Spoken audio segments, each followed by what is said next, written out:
What up, YouTube Live? How's it going, everybody? This is yours truly, Rama Screen, covering movies, TV, and entertainment.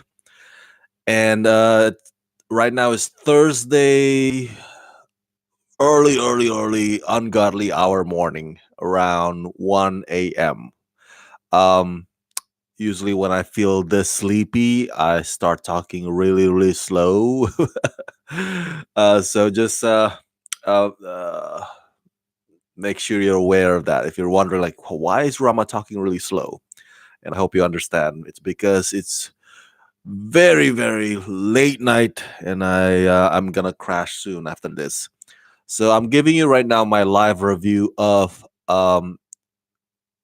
today's all new episode of the Twilight Zone. This is the Twilight Zone brand new series by Oscar-winning filmmaker Jordan Peele, and it airs every Thursday on CBS All Access. So usually when it hits midnight, that's when the new episode arrives. And so this one is season 1, episode 9, titled The Blue Scorpion, starring Chris O'Dowd, whom I gotta tell you, I wasn't familiar with Chris O'Dowd. Well, I kind of I recognize his work from like Bridesmaid movie and the Gulliver's Travels movie. Um, but after that, my friends told me, "Hey, Rama, you gotta check out the It Crowd. That's Chris O'Dowd's, um, show. Like that's the thing about Chris O'Dowd that he's kind of like that the fans love him for." So I was like, "Hey, you gotta check out the It Crowd." So I checked out the It Crowd, and I was just quickly I became a fan of that show. Watch it religiously. So I haven't watched Get Shorty. That's the new show that he's on, but it's kind of cool to see him again, especially in the Twilight Zone, where um in this episode he's not unlike Get Shorty. I'm guessing because I haven't seen the show, or unlike It Crowd. The comedy is not the one that's taking the steering wheel. Let's just put it that way. The comedy is not front and center in this episode, but it has its dry humor. And let me just start by saying, uh, finally, holy crap! After so many episodes prior to this one, where the show tackled one socio-political commentary after the next, um toxic masculinity with that episode, that men turn into rage-filled zombies, and then police brutality with the episode Replay, and last week episode about immigration. You can watch my video review of last week's episode. I hated that episode. I'm an immigrant, and I hated that episode because, again, I don't want to recap too much of what I said in the video. You can watch it there, but freaking A, the episode was not even bizarre enough to be the Twilight Zone. And I was like, what's the torture device got to do with the whole trying to address the issue of immigration? It's not cleverly written. It was very poorly written. That episode was. So after so many episodes trying to tackle political or social commentary, this one, in my opinion, finally the Twilight Zone episode that is just about bizarre, kind of like going back to the second episode with the nightmare at 30,000 feet. And also the first episode with Kumal Nanjiani, it's about his being selfish nature. In this one, you can argue, hey Rama, this episode, The Blue Scorpion, is about gun control. To which I would say, I can see that, but if that's the intention, this episode, if that's the intention, this episode does not do a good job of addressing it. or it does not do a good job of driving that point home, if that is the case, that it's about gun control. If you ask me, this episode is, and I think I've mentioned to you before, if you followed me for quite some time, you know that I love stories about obsession, people who obsess about certain things to the point of madness and insanity. And in this case, this guy is obsessed with this inanimate object, which happens to be a gun. Let me give you the context. So, Chris O'Dowd plays this professor named Jeff. Let me get the name correctly here. Oh, it doesn't say the name on the IMDb, but his name is Jeff. And he discovers his dad had shot himself in the bedroom with this pretty particular gun that has a blue scorpion mark on it, hence the title of this episode. And what ensues is a series of events, or sequence of events, in which Professor Jeff um, starts to notice something. What's the word I'm looking for? Somewhat supernatural about this gun. Well, for one, he finds out that he comes across this bullet that has his name on it, Jeff. But then, as the days go by, he notices that a lot of people around him, uh, even a dog, their names are Jeff too, including the name of his ex-wife, or I guess you could say separated, about to be divorced wife. His wife's new boyfriend, his name is also Jeff. And guess what? His wife's lawyer, his name is also Jeff. So so he starts seeing Jeff everywhere. And then there's this kid like, "Hey Jeff, hey boy." And it turns out to be a dog. And it's funny. He sees Jeff everywhere. Um, and this bullet that has the name Jeff on it, it pretty much occupies his mind. It's like, why? Why does it have my name? And why does it have the name of pretty much everybody that I come across, or every guy at least that I come across these days? What's going on here? And at one point,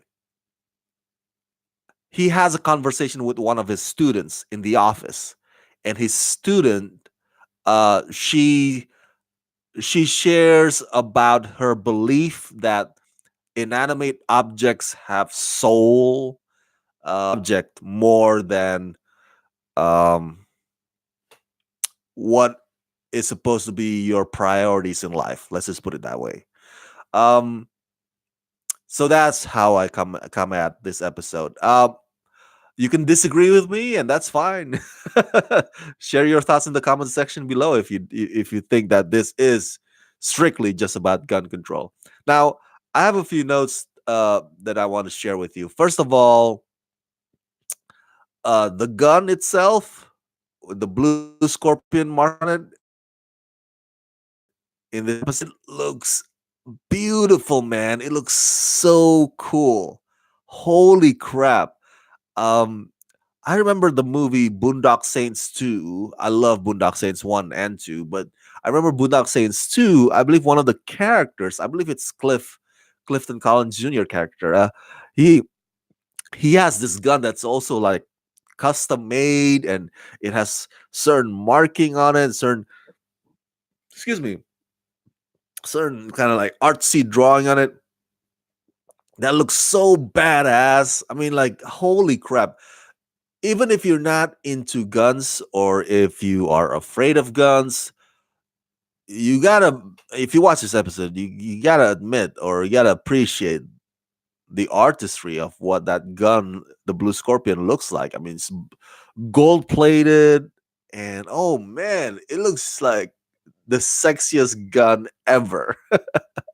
Now, so that's I just want to get that out there. I think the gun looks cool. There's this scene in which Chris O'Dowd's character spends time, because by this point he has rich, like affinity or fondness towards his gun. Like, oh my god! At first, in the beginning, he's scared of the gun, and the gun. I mean, he's scared of the gun, and rightfully so, because the gun. I mean, like freaking like blast in the middle. You just put it on the table, it goes off. You don't even touch it; it just goes off, like some ghost kind of pulls the trigger or something. So so Jeff is right to be scared of that thing, but by this point, when he hits the shooting range or the firing range, he's grown accustomed and comfortable with the gun. And I just want to say that in my lifetime, I only went to firing range or shooting range once in my whole life. I only went once. I went with a friend, and yeah, I know, like it's a woman, and she has a revolver, um, and that looks so cool, man. Like, if you ever held a revolver, man, it's like because the thought that crosses my mind, because I'm a cinephile, are movies like freaking The Deer Hunter. I know it's messed up, right, with the Russian roulette thing, but that's what the immediate thought that comes to my mind when I was holding the revolver. It's like, oh my god, this is the Deer Hunter scene. Thankfully, we did not recreate that scene in the firing range. But anyway, back to it. The revolver has a kick to it. I don't know if you ever fired a gun before, but bam! If you don't hold it right, you, it you get jolted back, and it might hurt your shoulder a little bit. Um, and so it took a bit of getting used to, at least for me, because that was my first time at the firing range. And I don't know if I want to come back though. I did have concerns about it, but I was like, you know what, screw it. I want to spend time with my friend, and this is one of her hobbies. I got nothing against guns, so I went. Um, but I do have concerns in that there had been stories out there about people getting shot and killed at the firing range. Not often, obviously. It's not something that happens quite often, but it does happen when, just like that guy Chris Kyle, the American Sniper dude. He went to the firing range with a couple of guys, and one of them went like bananas or crazy, cuckoo for Cocoa Puff, and he shot Chris Kyle and the other guy at the firing range. So you never know. So you never know, because the firing range is a place where you and about five other people with loaded guns shooting at the target. And you never know who might set off or like snap and just start shooting the rest of the other four. So I have that fear, and you might say it's a silly fear, but I do have that fear. And but for the experience that I had that one time my whole life of going to the firing range, I must say it felt really really awesome. Um, would I have my own gun or own my own gun? Probably not. Um, but again, I got nothing against it. Um, so back to the story, the episode. All right. So it's as if the gun has powers. Like the gun is afraid of the darkness. Like the blue scorpion has has characteristics. um, and so throughout this episode, we're wondering, like, okay, so with all these names of Jeff around him, and his name is also Jeff, who is this bullet intended for? That bullet with the name Jeff on it. Who is that intended for? Like, so so the mystery is like, is Chris O'Dowd's character gonna shoot himself just like his dad shot himself in the bedroom? Because the bullet had his name on it, Otis. Is that what's gonna happen? Now, the sequence of events that occur during this episode, one after the next, just because Professor Jeff, Chris O'Donnell's character, his life is what's the word I'm looking for here?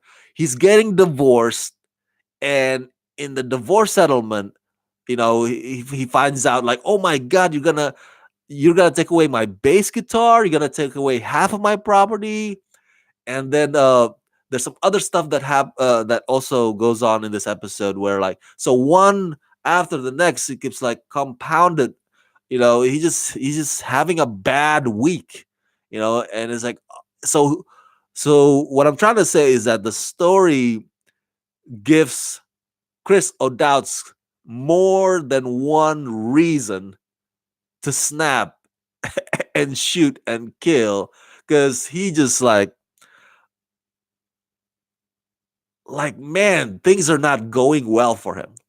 Like it, it would not be a good thing for somebody as angry or as pissed off as him to be holding such a powerful gun. Um, so we're wondering, like, okay, so is he gonna kill the lawyer? Because the lawyer's name is Jeff. Is that bullet intended for him? Is he gonna kill his wife's new boyfriend? Because his name is also Jeff. Maybe the bullet that has Jeff on it is intended for him. Um, Not until the last part when it's revealed that that it's for for the guy that's been doing the burglary in the neighborhood. Uh, his name happens to be Jeff too. So the episode ends happily for Chris O'Dowd's character. Now, of course, there's a twist after that. A bunch of kids holding the gun. Um, Here's my final thought, though. I just want to wrap this review with this. Again, I like this episode in that it has bizarre, right? The Twilight Zone needs to have bizarre. It has to be weird. It has to be like in this episode, like, oh my god, the gun might have a soul of its own, like, oh, like it's afraid of the dark, or like, wherever he puts the gun always comes back to him, like the gun finds you, not the way around. And it's like the most coveted thing. Everybody wanted, like, people keep calling him, at least the pawn shop owner, like, oh my god, we want to pay you $500,000 or $1 million for the gun. The offer keeps getting up and up and up. If I were Chris O'Dowd's character, I'd be like, hell yeah, sold, man. Here you go. Where's my money? Um, but of course, Chris O'Dowd's character is obsessed with the gun. So that's the bizarre part, right? Yeah, it's like weird, like, oh, twisted. So you need to have that in a Twilight Zone episode. And number two, it's not heavy on the political commentary. Again, once again, for the thousandth time, I don't believe that it's so much about gun control as it is about obsession. People, somebody, this guy, like, if this story in this episode was set in ancient feudal with samurai sword and has the name Jeff on it, right? And he walks around with the samurai, and the samurai is really sharp and really powerful. He can cut through any kind of material or metal. The strongest sword in the land, what have you. Uh, and the guy Jeff carrying it, also has marital problem with his wife, also has financial problem, what have you, or job problem. He has more than one reason to be mad at the world, and so he can use his samurai sword to stab or slice or cut off anybody's head. Um, because he walks around with it. He doesn't want to be parted from it. So yeah, that's my point. That's why I don't really believe that it's necessarily about gun control. If it is about gun control, the episode does a poor job of addressing it. Unlike the previous episodes, about police brutality and toxic masculinity and the immigration. It was like really, really in your face. Like that toxic masculinity episode. Remember that? It ended with the soldier telling Farmiga's character, it's like, hey, how come you don't smile more? You should smile more. I'm like, dude, that's like the stereotypical of what men, would say to a woman in a, next to mansplaining. It's like the episode wasn't, it's like it was really in your face. In this one, it was not. That's why I don't believe it's necessarily about gun control. Um, exactly, Garrett North. Exactly. So that's why I find this episode refreshing. After 8 episodes, or maybe minus the first two, after so many episodes about political commentary, we finally get one that's just, oh yes, bizarre, twisted, obsession, paranoia, right? This Crystal Dowd's like, oh, and then we're like the mystery of like, who is this Jeff that this bullet is supposed to be meant for? I love it. I love this episode. So finally, next week is the 10th episode, the season finale. I was like, woo! We'll see if that one has another political commentary or it's gonna be just like this. Hopefully, it's just like this, where it's just mind trip. Lastly, though, I want to say that in the old classic Twilight Zone episodes with Rod Serling, many of those episodes have irony to it, where the main character um would try, either to go, would try to change his circumstance, but at the end it backfires on him. Like for example, that episode with Burgess Meredith, this guy who hates people, right? He thinks people are annoying, but he loves to read books, and he wishes for people to just go away so he can be alone with his books. And then one day, nuclear bomb happens, and he happens to be the only survivor. And guess what? Everybody else is gone and dies, and he's left with just books, like ruins and rebels, of course, debris, but the books are safe. And right at that very last moment when he's like, oh, finally I get time to read, um, he drops his glasses. And he's like, no, and like, he can't see, he can't read without his glasses. It's like, why? So Twilight Zone episodes in the past have irony, where the character tries to change his circumstance, but that effort backfires on him. In this episode, uh, that's the only thing that's kind of like missing. I liked everything about this episode except for that. It's like, I think it would have been much better if uh, it did not have a happy ending, but but the writers want to give Chris O'Dowd a happy ending. It's like, oh, now that he's a hero, and oh, he's getting promotion, and so he comes to the realization, you know what, I don't need this gun, so he throws it away in the water. And that's fine, it's fine, but it would have been better if it has irony to it. If it has an ending where, oh, the gun actually gets the upper hand at the end instead of Chris O'Dowd. So that's the only thing. But everything about this episode, I love it. Love it. Finally, right? This is the Twilight Zone episode that is very Twilight Zone esque. Um, and we need more episodes like this, you know. So hopefully season 2 can learn from the mistakes or from the lackings of season 1. Bill Oliger says this episode reminded me a bit like the original season where the guy was obsessed with the slot machine. Exactly. So again, it's about obsession, and I love stories about characters obsessing about certain things. And and it leads to their demise or leads to madness, insanity. Where where his viewpoint becomes narrow, and he doesn't know how to appreciate the little things or the things in front of him.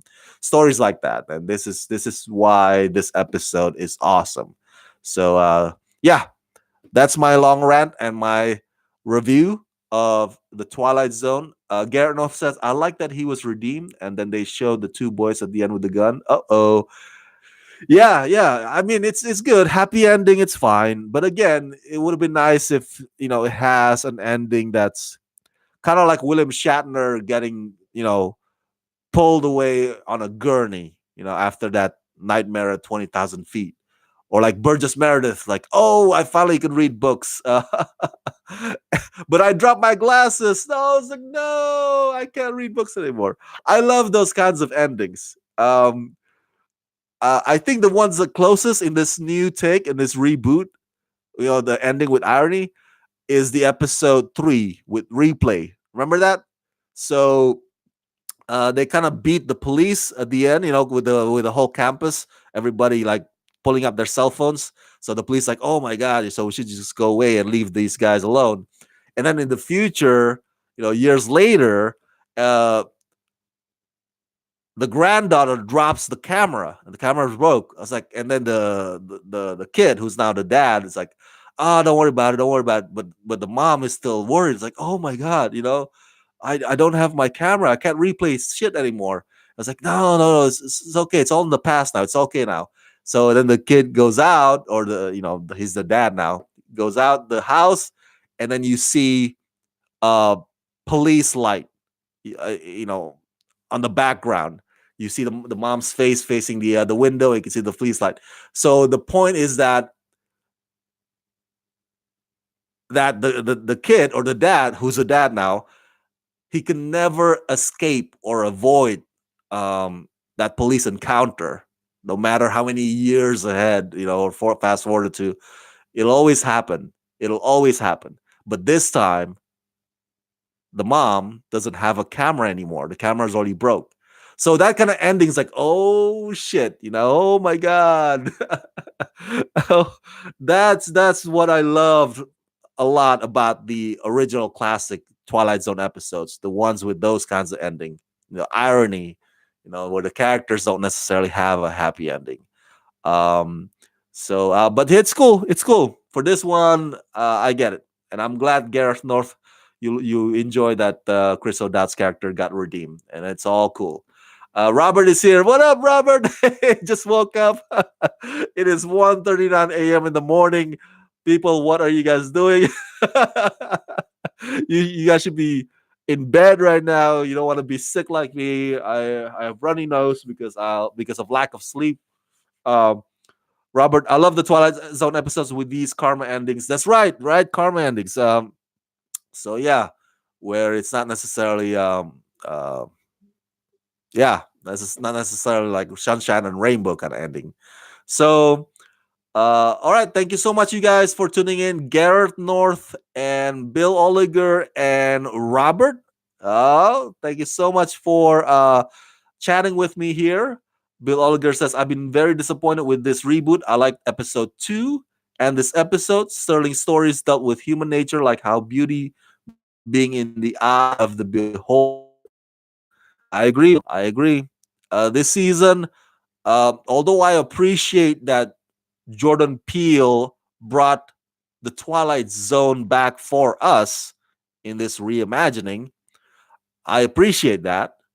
But they should really hire better writers. I know it sounds harsh, but they need to have writers who actually understand um, what makes the Twilight Zone classic episodes so appealing. You know, and they should really cut down the runtime, man. Freaking 1 hour per episode. Again, I've mentioned to you this many times too. Um, 1 hour is just too long. 30 minutes, just straight to the point. I mean, this is streaming service anyway. It's not like they're gonna throw a bunch of commercials. Like, just like, yeah, 1 hour. There's too many fillers in 1 hour. Like, the whole there's a scene in this episode where he's pretty much acting out Robert De Niro in Taxi. Like, oh, do you feel lucky, punk? Do you feel lucky? It's like, okay, that's a cool homage, but we could do without that. Like, that could have been left in the cutting room floor. I mean, it's such a time waster. And better writers, definitely. So, writers who actually know how to make Twilight Zone Twilight Zone, if you catch what I mean. All right. Thank you so much, Robert, and Bill Oliger and Garrett North. Acting has been great. I think direction good, but the writing has been terrible. Good point on the episodes being too long. That was the problem with the original show's fourth season. Too long and padded. Yes, indeed, indeed, indeed. It doesn't need to be. Sometimes, and you can agree with me. I'm sure you agree with me. Sometimes less is more. Less is more, people. Sometimes, okay. All right, thank you so much, you guys. It's 1:42 a.m. I gotta crash and get some sleep. Tomorrow morning, I'm gonna give you my live review of the new Cloak and Dagger episode. So stay tuned for that. As always, subscribe to my channel, press that like button, and ring that bell. And if you can help support this channel, please do so at patreon.com/ramascreen. I need your help. So please support this channel at patreon.com/ramascreen. Thank you, and let's rock this.